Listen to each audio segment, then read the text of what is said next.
Em nome do Pai, do Filho e do Espírito Santo. Amém.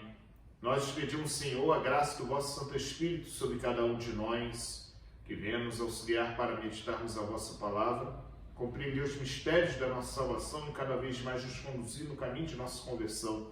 Por Cristo nosso Senhor. Amém. Meus irmãos e irmãs, estamos aí hoje na quarta-feira da 16ª semana do Tempo Comum.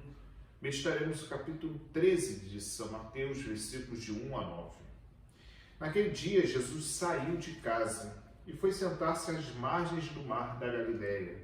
Uma grande multidão reuniu-se em volta dele. Por isso, Jesus entrou numa barca e sentou-se, enquanto a multidão ficava de pé na praia. E disse-lhes muitas coisas em parábolas. O semeador saiu para semear. Enquanto semeava, algumas sementes caíram à beira do caminho, e os pássaros vieram e as comeram. Outras sementes caíram em terreno pedregoso, onde não havia muita terra. As sementes logo brotaram, porque a terra não era profunda.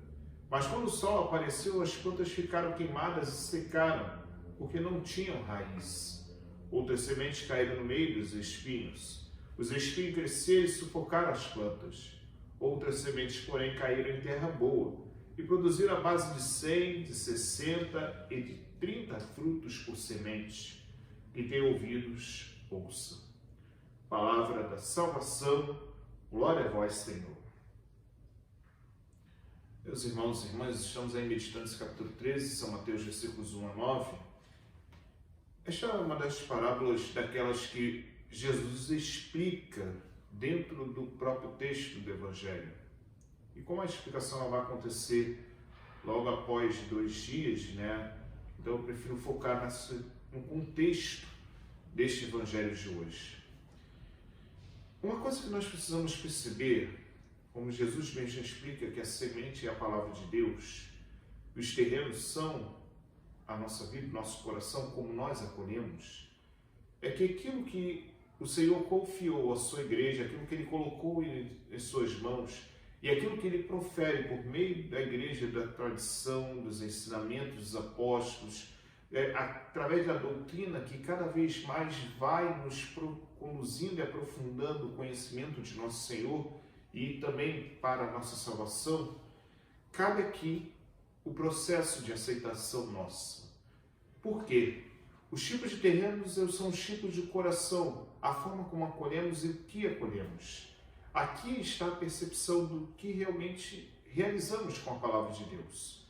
Se nós acolhemos de fato ela, de forma aberta, sincera, olhando para a nossa condição humana, nossa realidade, deixando aquilo que acontece em nosso meio, o Senhor realmente vir a nós e com seus ensinamentos nós aderirmos com sinceridade e buscarmos viver, vai fazer com que a graça desta palavra, juntamente com a ação do Espírito Santo, produza frutos na nossa vida.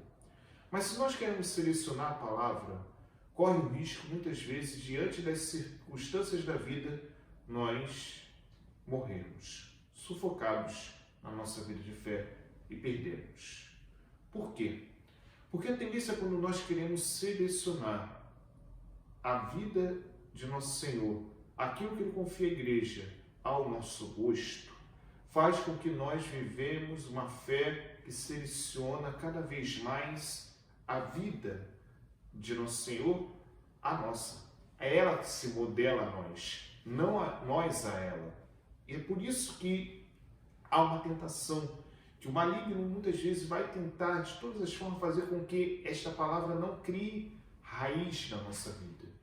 E aqui é a atenção que nós precisamos ter, porque quando nós não buscamos com sinceridade, humildade, obediência, a fazer com que esta palavra crie estas raízes dentro de nós, a tendência nossa muitas vezes é querer selecionar o que nós vamos seguir e não deixar que a graça de Deus nos impulsione a viver aquilo que o Senhor quer realizar em nós.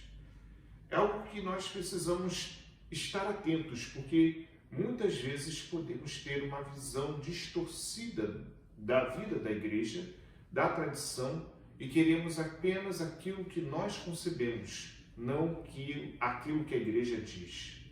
Esse o fato e o fenômeno que acontece hoje na igreja, que divide cada vez mais, não por causa da igreja, mas por causa da deformação dos fiéis, que muitas vezes querem, sem perceber, viver uma fé que seja a sua cara e não a cara de Cristo, não o rosto de Cristo, não personalizar nossa vida a Ele.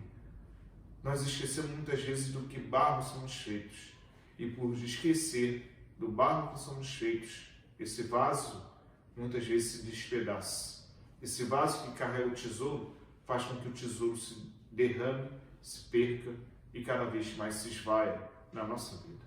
Por isso, é uma tentação que todos nós corremos e é onde nós precisamos cada vez mais atentarmos, porque podemos correr o mesmo risco diante das tentações de transformar a semente que gera em nós humildade, obediência e fazer com que nós realmente seguimos o Senhor, virão ao contrário. A prepotência, o orgulho e a vaidade nos colocar no caminho longe do Senhor. Por isso, peçamos ao Senhor que nos conceda a graça de mergulharmos nesta experiência e fazer com que a sua palavra cada vez mais nos conceda viver esta experiência de abandonarmos completamente suas mãos. Que ela fecunde as nossas vidas e realize cada vez mais esta graça em nosso caminhar. Louvado seja nosso Senhor Jesus Cristo, para sempre seja louvado. Deus abençoe e proteja e guarde todo o mal em nome do Pai, do Filho e do Espírito Santo. Amém. Deus abençoe a todos vocês. Tenham todos um bom dia.